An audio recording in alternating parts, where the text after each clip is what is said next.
Hi. In this episode, we're going to talk about the kill command.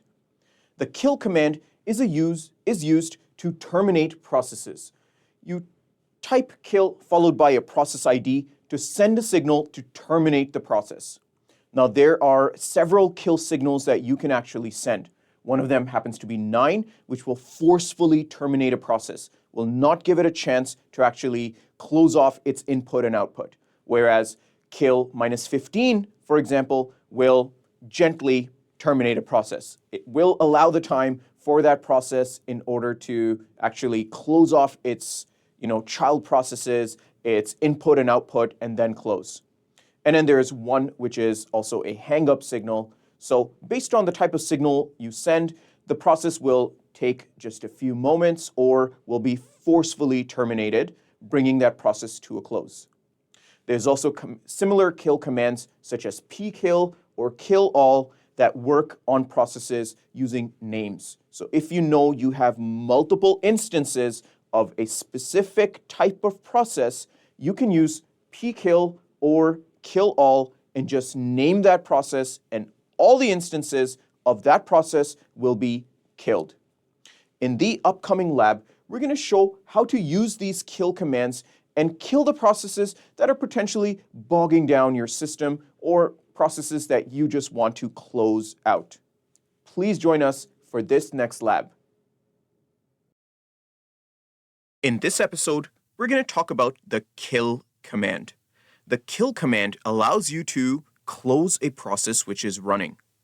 So to demonstrate how it works, let's go ahead into our terminal, open up, zoom in a little bit, and what I'll do is actually start some processes that I will show how to stop.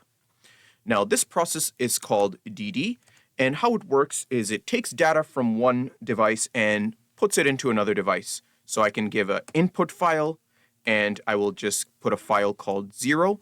This is an infinite file of infinite zeros, and I'll put the output file as dev null. Again, this is meant to be an infinite task, so I'll actually run this in the background so I can then show how to manage this process or certain commands. I'll also run a sleep process in the background just so I have a few processes to work with. Now that I have some processes, let's go ahead and take a look at the processes. Right here, you can see the DD process, the sleep process, and the process ID.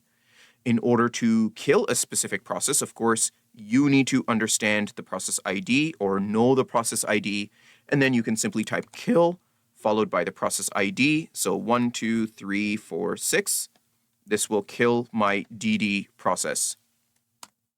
And you can see the process is terminated. Now, if I type PS, you can see that that DD process has been terminated. I can run it again, and I will a few times. All right, and now I have more DD processes that I just started. In order to kill multiple processes with the same name, you do have the option for kill all, and followed by some type of process you want to terminate. So if there's multiple instances of the same process here, we can terminate multiple instances of the same process using kill all.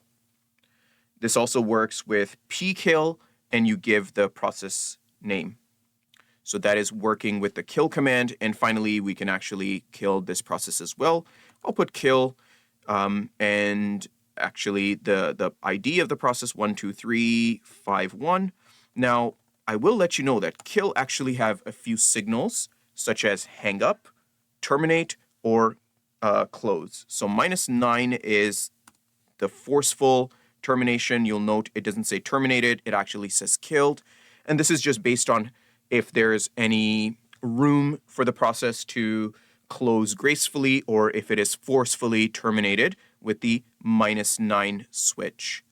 So this is how you can kill a process using kill command. Also, of course, using kill commands like kill all or Pkill. I hope you've learned something in this episode. Thank you for watching. I'll see you in the next one.